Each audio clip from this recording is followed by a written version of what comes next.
We all get a brief window of opportunity on this planet. And while you're catching up on sleep this morning, consider this. There's a snail out there, right now, risking everything to cross the largest desert of a sidewalk it's ever seen. Why?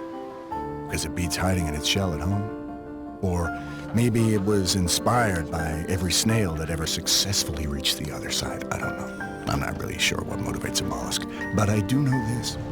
No snail has any idea what's on the other side of that sidewalk. All they know is that they have a shell that can be cracked. And maybe not the best reaction time in the animal kingdom. But still they go, on the off chance they might actually connect with something greater than themselves. Maybe become one of those snails that inspires another snail. Now you may say this is dumb. Snails don't surf. Well, neither did any of us.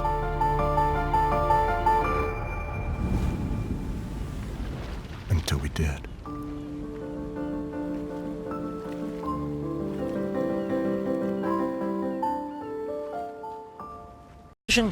Had two major ways that it could be attacked. Basically what you were doing was stealing the car from the character you saw in the opening cutscene of this video, and then driving it to the hotel to get in and then go after the leader of the racket. Now you could approach it guns blazing through the lobby, which would have given you a humongous set-piece battle through said lobby, and then you would have had no chance to really stealth because they would have known you were coming. You would have gone up the elevator to the upper offices and been in big trouble. Now, I chose to go through the parking garage and stealth my way through. Once I got up the elevator, no one knew I was there, as evidenced by the runaway receptionist, and then I was able to attack from the shadows. Now, after a while, there were too many guards. I made a mistake, and they saw me, and then everybody knew I was there, and it was guns blazing the rest of the way. I reached the racket boss.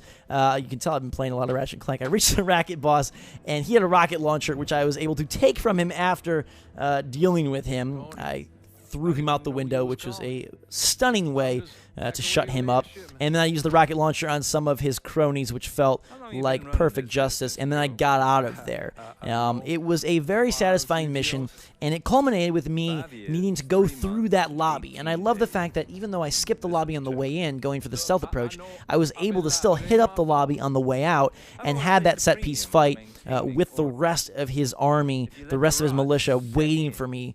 His mob members, his Mafia crew was there, and I had to fight through a bunch of them, which is pretty tricky. Some of the projectiles that I was throwing were Molotovs, frag grenades. There was this kind of voodoo doll that makes this screaming noise to attract attention, and again, as you can expect and imagine, a lot of these were acquired through giving rackets and districts and hideouts to the underbosses.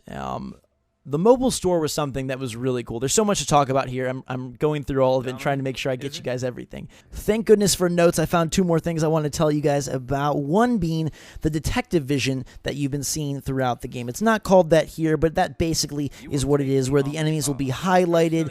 Sometimes they'll have a name above their head, like Squealer, which alerts you to which enemy is able to call in reinforcements. And that's a very typical feature, a very common inclusion in games these days. But what is atypical in the Mafia 3 version of this vision mode is how it's acquired. You have to go and whether it's take out the power or hack the power, basically you have to tap the phone lines, tap the power system in order to gain access to this vision. So there is an in-game, in-story, in-world reason for it. You're not just like a superhero or some madman with magical mind powers. There actually is a sort of pretty decent explanation for why you'd have this vision, and you need to get that to even be able to activate the vision in the area, which I thought was a nice addition. The second thing is I wanted to tell you just extra on the mission structure. One of the examples, there was a construction site that I had to go and attack, and I could go in stealthy or marked on my map. There was a sniper perch,